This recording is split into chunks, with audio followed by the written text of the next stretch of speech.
Good evening, everybody, and welcome to State of the Sasquatch Address 2024. I am Sasquatch, otherwise known as Gavisas, and this is the yearly address that I give to give a short overview and brief update on things that are going on with my life, sort of as a communication to those who have been hanging around this channel for a long time now, and also partially as a means of myself being able to just sort of keep track of how things have been going in life from one year to the next. In this address, I tend to focus on four main areas: faith, family, fitness, and finance, as that pretty well covers pretty much the majority of life's issues, and gives sort of a nice overview of how everything in my life is kind of working together. As I am a faith-filled person and I am a minister of the gospel, I obviously try to start with faith, and I believe that everyone else should as well. And if you have some questions about that, I'd be more than happy to address those personally. But sort of my basic practice for my faith is that I read through the Bible multiple times through the year. This past year, 2023, I did much the same as I have for the last several years, and I read through the entire Bible 6 times in multiple translations, in addition to multiple other studies and smaller areas of interest where I spent a lot more time and effort and energy to draw out specific ideas and topics. This has overlapped a lot with a lot of my ministerial duties, as I am now a licensed minister, and the ministerial opportunities that I've had in the last year have grown substantially from the year before. Part of that is due to the fact that I became licensed in the end of 2022. 2023, not only have I been ministering in my own church, but I had a couple of small but notable ministerial opportunities arise, one of which was at the very same singles conference that I met my now wife at in 2022. They are now doing this on an annual basis, so I met her in the first instance, and we were both speakers at it in the second instance, and now we're on the planning committee for the third year, although it does not appear at present as though we will be joining the speaker staff this year, despite that I seem to think it went pretty well last year. In the previous year as well, 2023, I started myself and several other people started a Bible study right in my local area on Tuesday nights. From that, we were able to see a family come into the church, receive a faith in Jesus Christ. They were baptized, similarly in the name of Jesus Christ, and filled with the Holy Ghost, as evidenced by speaking in other tongues, which is described very clearly and plainly in Acts chapter 2. It has been just a wonderful experience, and we spend quite a bit of time with them, both in this Bible study at our church and in many other functions, as they become very, very good friends, and we've now started to sort of reach into their larger family. On just this past Sunday, we had 9 different members of their family at our church, which was extremely exciting, and we're seeing a lot of growth there at our church. It started just a little over 5 years ago, and now we are running pretty regularly around 40, pushing to expand, and we have a new program that we started to help sort of push us over that line, focusing a lot on obviously inviting people, but also on fasting and on prayer and on developing our own existing membership so as to be able to have a much more cohesive group of people with which to welcome new people in. In regard to family, as I mentioned, I got married last year on April the 22nd, and I better make sure I have that right. On April the 22nd, we were married, and we sort of planned that around our honeymoon, and as it turns out, we were looking to go to the Bahamas for quite some time, and we were very much excited about that, and we planned it out perfectly, and right down to just a few hours of overlap, so we'd be able to not miss our boat, which was wonderful because we 100% completely and totally missed our boat. We, on the recommendation of the cruise line, and I will not tell which cruise line it was because we did get insurance and everything, so we didn't actually lose out on anything. We just have not been able to take a makeup cruise yet. But we made meticulous plans and confirmed with the cruise line on the way there that there was going to be a shuttle from the airport. We were going to be dropping off a rental car in order to get all the way to the docks on time. We arrived in plenty of time, 2 hours before our departure time. Were directed summarily from person to person to person to person to person all throughout the Newark International Airport in every possible way and configuration to say, oh no, the shuttle departs from the next terminal or the next parking lot or the next this or next that. And we wandered around the terminal for 2 hours and we're not able to ever find the shuttle, or by the time we figured it out to just take a taxi there, it was too late to even get to the boat. We would have missed it by about 2 minutes. I called ahead. They said we weren't holding the boat, so I said please cancel our cruise. We were able to get the money back, or at least a credit back, and we'll be taking a cruise later this year. However, that left us right there in the middle of New Jersey, and I was not particularly thrilled with either staying right there in New Jersey, because just no, and then no again. And I was certainly not about to drive back to Michigan for nothing. So we thought about it for a minute and we looked around and we were able to schedule ourselves to go to a small honeymoon resort in the Poconos Mountains on the correct side of the New Jersey-Pennsylvania border. And that was a delightful several days that we spent there, which really set the tone for the first about month of our marriage, at which point I guess we should start talking about fitness, because now it's not just my fitness that's involved anymore, it is also my wife's. And about a month after we got married, she started having some rather serious health issues, some sort of cardiac thing. We're still not entirely certain what all was involved. She is doing much better now, but it took many, many, many, many months and many, many, many, many doctors and many, many trips to the hospital and the doctor's office and everything else. And this medication causes a negative reaction. Negative reaction causes the need for new medication, and the new medication causes a reaction that cancels out the effects of the old medication, and just all sorts of terrible things. And we sort of eventually arrived at a place where we were able to connect with a holistic doctor who I've actually gone to before years ago when I was having some of my health issues. In fact, he was the only person back then who was able to help me through those moments. And as a result of going there and getting her set up with a more holistic vitamin regimen, she is doing much better and continues to improve, although she is still not perfect. Well, I mean, she's perfect to me, but, health-wise, she's not yet completely healed. We are, of course, still progressing forward. We haven't allowed that to slow us down or be particularly distressing, but it has been a little bit of a speed bump, which was unexpected and certainly unpleasant.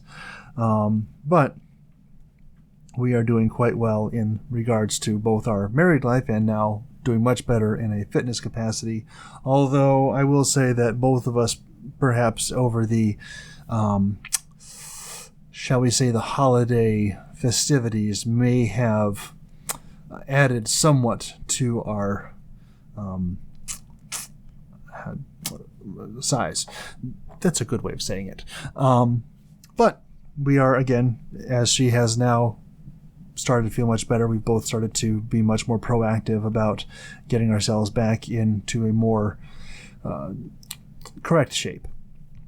This, of course, is a concern for me now because back in August, I quit working at the glass factory. I know that in the last couple of years I talked extensively about wanting to leave and having opportunities to leave and never quite leaving.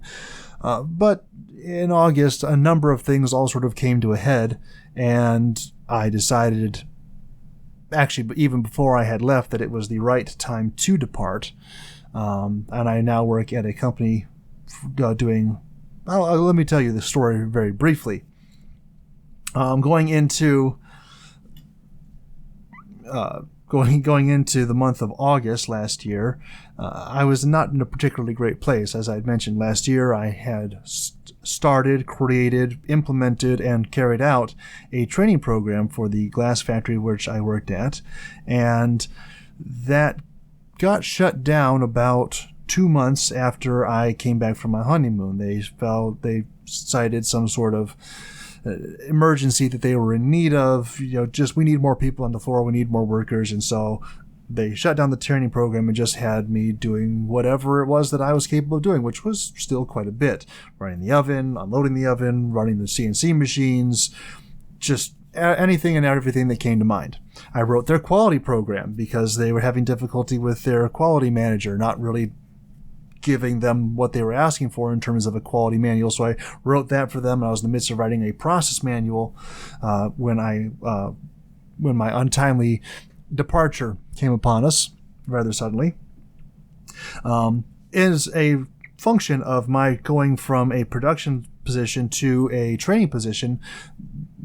We made a deal, a signed contract, where my work hours were to be 40 hours a week, Monday through Friday, no Saturdays, nothing ever required, and anything that was given above and beyond that was appreciated, but certainly not required. As it turns out, that was not worth the paper it was printed on. As we went through the summer, my hours crept up and up and up and up, and I found myself working full 70-hour weeks again, which was crazy, very helpful monetarily, but an absolute nightmare to maintain. And so I decided to set myself sort of a test for them to figure out just how much they're, not even a very extreme test, but a little test to figure out how much their word was worth in terms of our signed agreement. So I went into August talking to my direct supervisor, and I told him that due to a number of things going on at my church, during the month of August, I would need the first and the last Saturday of the month off, which was completely in alignment with my employment contract. My supervisor said yes, and then the first Saturday, we need you to come in. And I was not particularly thrilled with that, so I went in and did all that, and the last Saturday came up, and a couple of things happened that week, all in very, very rapid succession. On Thursday, my last week there, I was helping to just do all the things that was going on, and I was asked to help move a rather large and dangerous piece of glass from a unsecured cart onto the one of the ovens there so that they could put it through. Now, at the time that they had installed this oven, they had said that they were going to be installing also overhead cranes with suction cups on them to be able to transport exactly this type of glass in a safe and controlled manner. They never installed those cranes. So I made a sort of tongue-in-cheek, fairly sarcastic response that, hey, this is precisely why we were supposed to have cranes, so that we weren't going to be dropping a 360 plus pound piece of 3/8 inch glass untempered, that if it breaks, everybody who's within about 5 feet is not going home today. And I was told to just sort of do it anyway. So I, being the trainer, decided to do it because I didn't want the guy who was standing next to me, who'd only been there for about 3 weeks, to do it, because I teach people how to do this. I'm probably more qualified than him. My objection was logged with management, and they told me that that was improper for me to have said that it was dangerous in any regard. I didn't really care for that. At this point, my supervisor asked where I viewed the glass factory in general. I told him very plainly, which probably is not the right thing to say, but I told him very plainly that I viewed them generally to be in breach of contract due to the terms of my contract with them. I went in on Friday and was told at the end of the day that I would be required to come in also that last Saturday, which I had asked and been told I could have off because it was, a special occasion and within the terms of my contract, and told very plainly that if I did not show up on that Saturday, that I would be marked as having an attendance occurrence, which didn't really strike me very well. And there's a couple of things about this that I probably could have handled better, but here we are. So I decided I'll go in on Saturday. I'll just trying to leave on as good a terms as possible. I'll go in on Saturday. I'll work whatever shift they want me to work. And then on Monday, I will come in, give my 2 weeks notice, and that will be the end of it. I will find something else to do. Well, I went on Saturday and was working for about 4 hours, and they had me in probably my least favorite position in the entire factory, which was loading the ovens again. And in the course of that, of lifting several 200 plus pound panels of half-inch glass onto the 200 pounds half-inch glass, I'm a lot more secure with than an 80 by 90 inch 3/8 piece. That's not safe in any regard. 200 pound panels of half-inch, much safer, as weird as that is to say. But in doing so, I actually tweaked my back and was not able to continue to work. So I went to my supervisor again. I said, hey, I can't lift anything right now. My back is severely injured, or at least it's injured to the point that I can't continue my duties. And so I was sent home, and the clinic for workman's comp related issues was not open until Monday. So Monday morning I went in there, and I think around this point the glass factory had figured out I was not particularly thrilled with how they had been handling things. So after going to the doctor and having myself assured it was just a pulled muscle and I'd be okay within a week, I went in and was promptly pulled into a meeting where I was basically accused of being the source of all of their problems for the previous 6 months. Again, not something that put me in a particularly amicable mood, and I may have levied a few well-founded accusations myself against the plant manager, as he was specifically the reason I had put in my 2 weeks notice the time previous, because again, a year prior I had found myself working 70 hours a week, not being happy, and had gone to him saying, hey, can you get me off 70 hours? And he said, no, I can't help you. And when I quoted his words back to him, he told me to go home. Well, as it turns out, this was on my birthday, and good luck figuring out what day that was.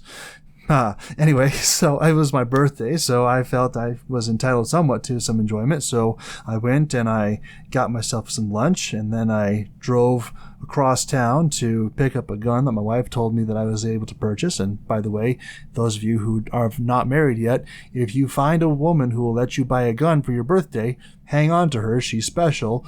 That's a good sign.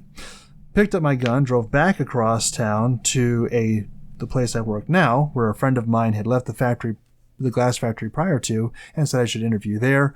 Walked in, did a quick interview, and had a new job within 2 hours after leaving the glass factory. Clearly not particularly a difficult thing to replace.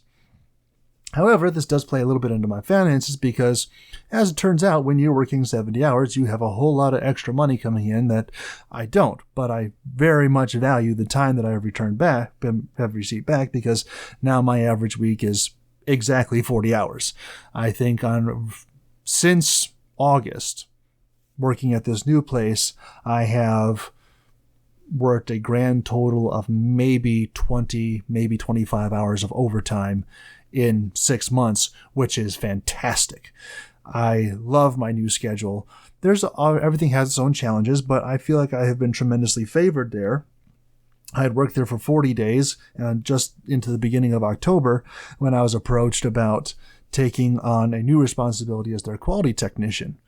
And that was going from just a regular guy on the floor, running different machines, assembling different parts, to actually becoming their quality technician and inspecting all parts at every stage of the process. And that's what I've been doing now ever since.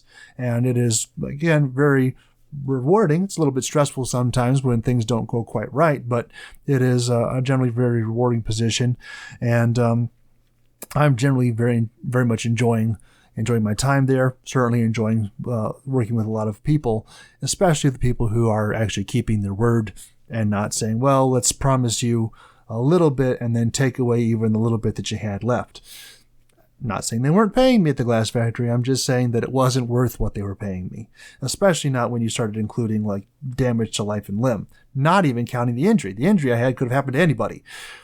But I am quite confident that given enough time, people who were going to be, taking those huge panels down, I don't want to be anywhere near that. I am 100% okay with them having whatever issues they had with me, because I don't want to be anywhere near a 600 plus pound piece of glass. Well, whatever it was.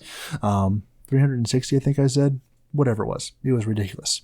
It just completely and totally unsafe. Regardless of the fact, that sort of is where we are right now. As I said, still continuing to put in a lot of time at my church, multiple different Bible studies. There's even talk of starting up a couple more, which, again, very excited about that. Very much enjoying being a married man, enjoying the little puppy that she brought with her, and seeing how the Chihuahua reacts with my delightful little gremlin of a cat. And both of us are, again, working towards becoming healthier. We were both, learning new cooking techniques and things like that to better the food quality around here. And then our finances are perhaps a little bit more strained this year than they haven't been in the past due to a host of medical bills and other things. But overall, I think the present situation is not one that is at all disadvantageous. And I'm looking forward to what the rest of 2024 has in store for us. As I said, the ministry opportunities in particular have been multiplying much more quickly than I had thought. And so I am finding myself on a almost bi-weekly basis providing, or actually even more frequently than that, providing some level of teaching or preaching somewhere, somehow, some way. And as that is my primary focus, my primary concern, I'm very much enjoying all the different aspects of that and being able to reach people and talk with people and to preach and teach in whatever capacity and opportunity presents itself. I know that that's not necessarily everyone's biggest focus, and I know that not everyone feels the same way I do, but I just want to say that if it's not, it's something at least worth looking into and considering, because I have found very few things in life that are as fulfilling as being able to help people around me in whatever capacity. And I mean, not all ministry, certainly not all ministry. The majority of ministry is not teaching and preaching, but all aspects of ministry are designed to help, are designed to build up and to shore up people around us, especially those that we care about. And so if perhaps that's not something that you're currently involved with, it might be something that I would challenge you in the coming year to look into at least. I know that my good friend Kuya, he is now a pastor down in Kentucky, and I'm certain that he would concur with me that every moment spent ministering to others is one well spent. Every opportunity, every sacrifice that you have, whatever it might be, that is done in service to somebody else or even to something bigger than yourself, is in every way, shape, and form worth the effort and the time that it takes to do so. So that, I suppose, is my message for the year. This is going to be an interesting one in every capacity throughout the remainder of it, but it's one that I think that, if not in general, in the very specific sense, can be one that is very productive for every individual. All of us can take the time this year to sort of look inward and reflect and maybe shore up a little bits of our house and our life that have maybe not been taken care of as well as they ought to have. As I said, in this last year, I've taken a little bit in the finances, and I've taken a hit a little bit in the overall fitness of maybe not myself, but my family. And so I am certainly going to be putting forth my best efforts to get us back on the right track and get us on a positive route forward. And that is not really dependent on anything else other than, presently, my own efforts. Obviously, there's a certain amount of, serendipity involved, but I'm looking forward to the challenges that lie ahead. And as much as anyone can, I would encourage all of you, the few people who are still listening to these, as ridiculous as they may be, in a largely defunct channel that only puts out one video a year, maybe, this could be a good opportunity to take a major step and a major stride forward. I don't yet know precisely what it could be for us this year. There's talk about perhaps buying a new home. There's talk about us perhaps looking into starting a church of our own and becoming full-time pastors. We don't know yet, but these are all things that are being floated out there and are possibilities that can only lead us forward in a positive direction. And so as I wrap up here and as I give you the final bits of my address, I would say this: look for the things that are not obvious. Look for the things that you would not normally consider, and imagine for yourself what life might be like if you were to take just a few brief moments in the busyness of the world around us and all the chaos that I'm certain is going to be brought about this year, and say, I am going to lay that aside for a moment and consider just very carefully and for a few brief moments what life could be like and how it could be better if I focus on the small things that I can control. None of us can control the world around us, but we can control the small piece of it that we are in. And so look for the opportunities, look for the oddball moments, look for the things that you would not really expect. Perhaps, just maybe, that is where the fulfillment for your year could come from. As I said, 2 years ago now, I went to a small singles conference with no expectation other than to go there, praise Jesus, and come back home. And now I am married to something that I was not at all, to a wonderful young lady who I met there and radically changed my life for the better.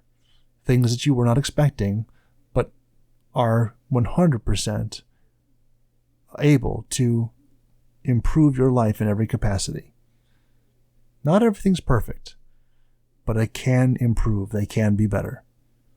And that, I think, is a good enough thought for the year. Thank you all for tuning in. If I have anything that comes up before the end of the year, I will certainly, of course, let you know in some capacity, likely on this channel. Been toying with a couple of ideas to try and get back into content creation, but as of this moment, I'm not prepared to say anything about that because my follow-through on that in past years has been abysmally poor. But if it does happen, it'll be here and you'll be able to find me. And if nothing at all happens, which is quite likely, I suppose I'll see you all at the same time next year with whoever ends up being in the White House. Maybe I'll steal one more person from their address next year. Thank you all. Have a wonderful, wonderful year, and good night.